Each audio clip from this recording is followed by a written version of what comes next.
கேம்ல பார்த்தீங்கன்னா, big pass டீம்ல இருக்கிற பாதி பேர் ஜெயிச்சிருக்காங்க. இந்த டீம்ல இருக்கிறவங்க எல்லாருமே தோத்துருக்காங்க. ஸோ, அதனால பிக் பாஸ் வீட்ல இவங்களுக்கு ஏர்லி டின்னர் மாதிரி ஸ்பெஷல் டின்னர் அரேஞ்ச் பண்ணியிருக்காரு. ஸோ, இந்த சமயத்தில இவங்களுக்கு சமையல் பண்ணணும் இல்லையா? டைரக்ட்டா பார்வதி போய் கேட்டிருக்காங்க. எனக்கு இது பண்ணுங்க அப்படின்னு சொல்லிட்டு. சரி அவங்களுமே ஓகேன்னு சொல்லிட்டாங்க. சுபிக்ஷா என்ன சொல்றாங்கன்னா, அங்க இருக்க பிக் பாஸ் கிட்ட போய் கேட்குறாங்க. நாங்களே எங்களுக்கு டின்னர் பண்ணிக்கவான்னு கேட்டதுக்கு பிக் பாஸ் எதுவுமே ரெஸ்பாண்ட் பண்ணவே இல்ல.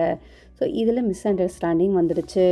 பார்வதி சும்மா இல்லாம போய் கேட்டுட்ருக்கா. கேட்டுட்டு நம்ம மேல பழிய தூக்கி போடுற மாரி போட்டுட்ருக்கா. எப்பவுமே அவ அப்படிதான் பண்ணிட்டுருக்கா. நல்லவ மாதிரி அங்க இருக்கவங்களுக்கு வேஷம் போடுற மாரி போட்டுட்டு, நம்ம மேல போடுற மாதிரி பண்ணிட்டுருக்கா அப்படின்றாங்க. ஸோ ரம்யா போய் நான் போய் கேட்குறேன்னு சொன்னதுக்கு, அதெல்லாம் வேண்டான்னு சொல்லிட்டு சுபிக்ஷா நேரா போய் கேட்குறாங்க.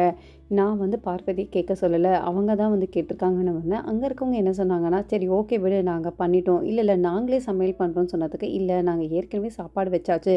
நீங்க சாப்பிட்டதுக்கப்புறம் நாங்க சாப்பிடுறோம். சபரியும் அதே தான் சொல்றாரு. "நீ வந்து அத புரிஞ்சுக்கோ, புரியுதா? ஒவ்வொரு சமயம் ஒவ்வொருத்தர் ஒவ்வொரு மாதிரி பண்ணிட்டுருக்காங்க. அத நீ புரிஞ்சுக்கிட்டா போதும்னு" சொன்ன உடனே சுபிக்ஷாக்கு அழுகை தாங்க முடியல. எனக்கு புரியுது அவங்க பண்றதெல்லாம். ஆனா எங்களால கேட்க முடியலன்ற மாதிரி தான் அவங்களோட தோரணையே இருந்தது. எஃப்ஜேக்கு இவங்க மேல ரொம்பவே கோவம். "நீ ஏன் வந்துட்டு அவள அனுப்பிச்சு விட்டுட்டு அதுக்கப்புறம் சாரி அந்த மாரிலாம் கேட்குற? ஏன் அவன் முன்னாடியே சொல்ல வேண்டியது தானே? சரி மத்ததெல்லாம் உனக்கு பிடிக்கல. உனக்கு வேணும்னும்போது நீங்க வேண்டான்னு ஸ்டாப் பண்ற பார்வதிய, உங்களுக்கு இது பிடிக்கலல்ல, அப்ப நீங்க ஸ்டாப் பண்ண வேண்டியது தானே? ஸோ நீங்க எல்லாத்துக்கும் ஆமா சாமியும் போடுறீங்க, வேண்டாம் சாமியும் போடுறீங்க. ஸோ உங்க மேல தான் தப்பு இருக்கு."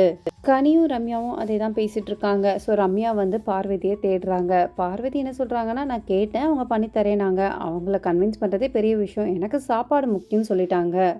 எஃப்ஜே என்ன சொல்றான்னா, "நான் எல்லா இடத்துலயும் உண்மையா தான் இருக்கணும்னு இருக்கேன். எனக்கு கோவம் வந்துச்சுன்னா நான் கோவப்படுறேன். எனக்கு திட்டணும்னு நெனச்சா நான் திட்டிடுறேன். இவங்கள மாதிரி நான் நடிக்கல.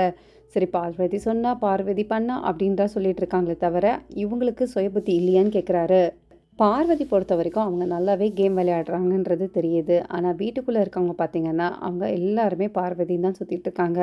திவாகர்லேருந்து, அதுக்கப்புறம் அந்த வீட்ல இருந்தது எல்லாருமே இப்படி தான் போயிட்டுருக்கு. ஸோ இத பத்தி என்ன நினைக்கிறேன்னு சொல்லிட்டு கமெண்ட் பண்ணிட்டு, பிக் பாஸ் தமிழ்நாடு சம்மந்தமான லைவ் அப்டேட் பார்க்கறதுக்கு என் சேனல மறக்காம சப்ஸ்கிரைப் பண்ணி சப்போர்ட் பண்ணுங்க. தேங்க்ஸ் ஃபார் வாட்சிங் மக்களே.